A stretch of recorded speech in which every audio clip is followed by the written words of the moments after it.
Yo, Liege Games here. So, let's do this. What do you need to know about the upcoming week of crowdfunding? How did I do in the over-unders? Let's just have a good time ranting, rambling, and talking about crowdfunding in general. Everything you need to know, all in one-stop shop right here. Dig the new setup. There's going to be more of that in the near future. Help me help you. I have a Patreon. I'm going to be doing more stuff out there. If you want to see better stuff, help me get there. Let's do this.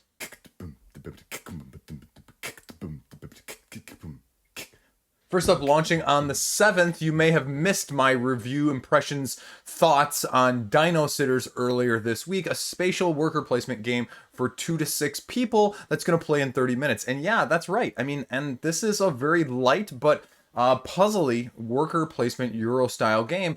And if you're looking for something along those lines, because there's not a ton of worker placement games that play with any depth in 30 minutes, this one should give you a little bit more thought and a little bit more consideration.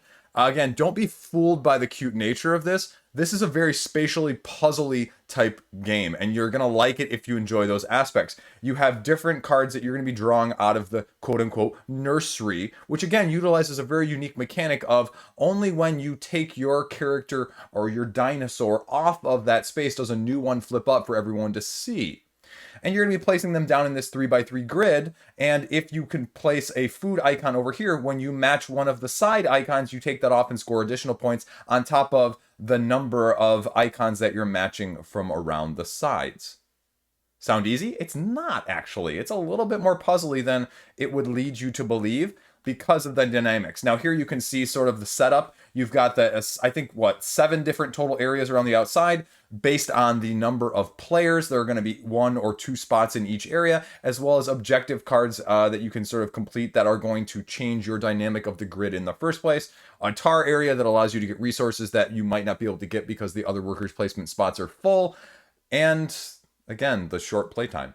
So if the price point is right, you might want to give this one a look, a la something along the lines of Flamecraft from last year. Now, obviously, it's not nearly as big as Flamecraft, but don't let this one slide by the, judging a book by its cover, if you will. So that's launching on the 7th. Also launching on the 7th, we have Space Lane Trader.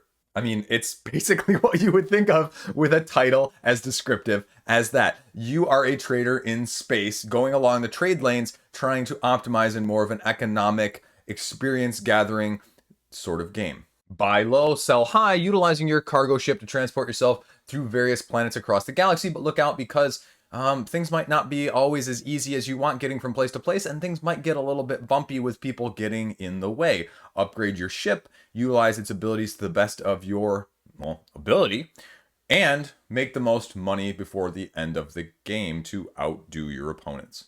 Launching on the 7th. Now, launching on the 6th, we have Survive Until Daylight. I was going to pull this image up for you. Just kidding. So Survive Until the Daylight here is a horror survival cooperative game done with a humorous style, it says. Self-described, zombies are everywhere, and you're going to have to try and save the night. So how do you do that? You play as one of the heroes available with their unique asymmetric abilities, gather resources, and hold off the horde. So shuffle the cards and start kicking butt. 6 different ways to, 6 waves to survive before you make it to the end, and, well, the end of the night, hopefully. And I believe this one is also launching on the 7th. Now, I have one other game called Hidden Marks, but I don't know where I saw it. It must have been a Facebook ad because it's not in Board Game Geek. So, just be aware that something else is going to launch. And the other question, just like with a few of the last ones I covered last week, the tables, the board game tables from Rathskellers, as well as, the Kedum Dragons, the reimplementation of Aladdin's Dragons.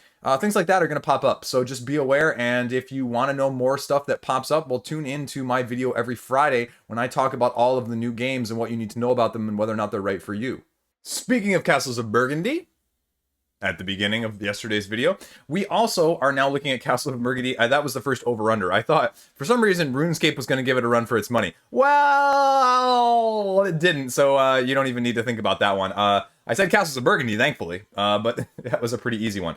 The second one I said was, what's going to be the second most funding game of the new week? And I thought it was going to be Amulet of Thrax, and that was all set to go until, well, this one sort of popped up. That's not a game. So, but even if we exclude that one, Kedum's Dragons is actually outperforming it already. in less time. So I was clearly wrong on that aspect of things. Anunnaki, I said over or under 225,000. Well, it got 226,000 euros, and I think I said dollars even, and either way I'm wrong.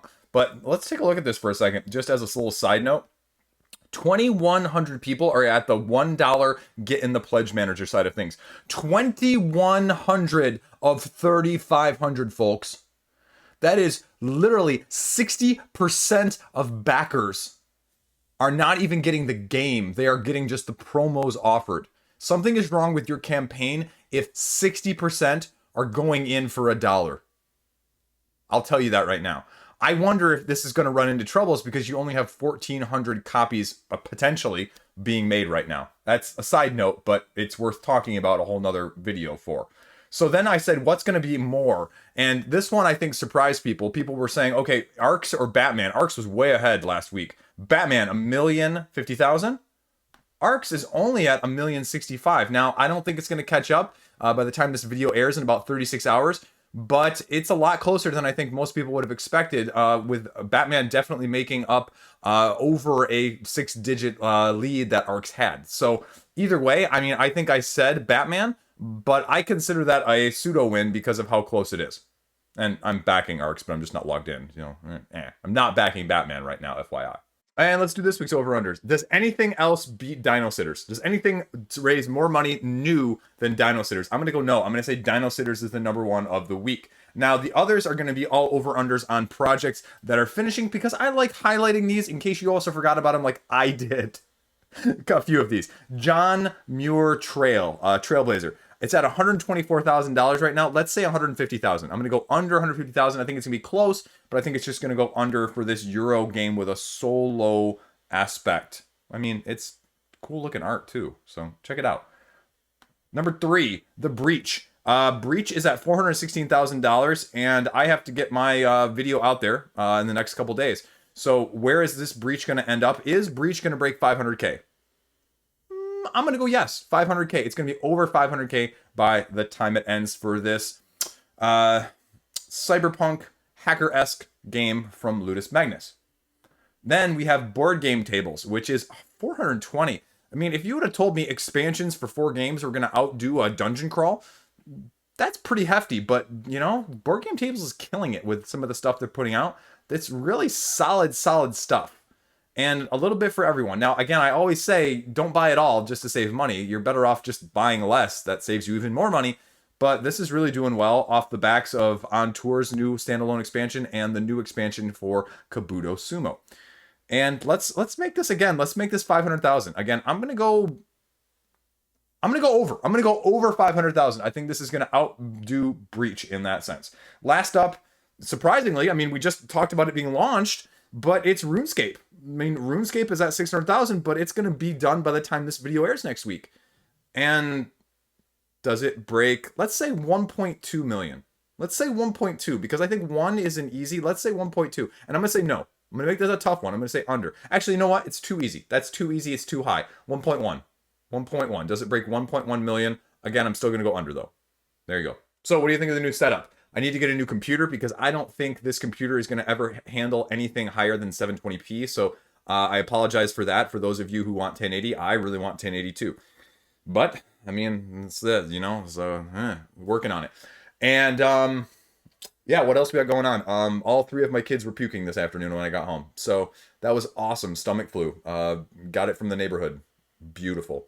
Literally, my wife was like, oh, we're out of saltine crackers. I got to go get some others to the store. I'll see you in a little bit. Okay, honey, thanks. 5 minutes later, kid number 1, puking. Then about 10 minutes later, kid number 2 puked, which then caused kid number 1 to puke again. And then kid number 3 is just wandering around, actually halfway doing decent. But apparently he woke up in the middle of his nap this afternoon, completely covered in vomit. So,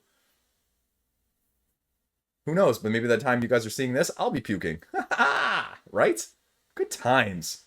Nothing like stopping a game night like a good puke, right?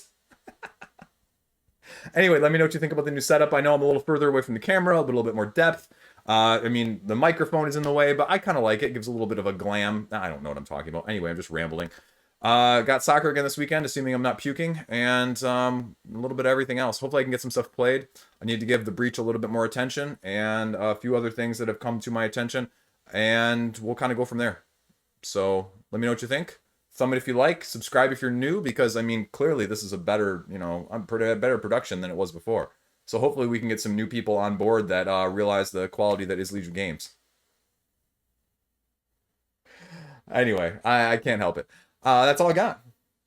I have a bunch of new stuff to put out. It's just picking and choosing. I'm trying to get some more reviews out, like I said, like this week.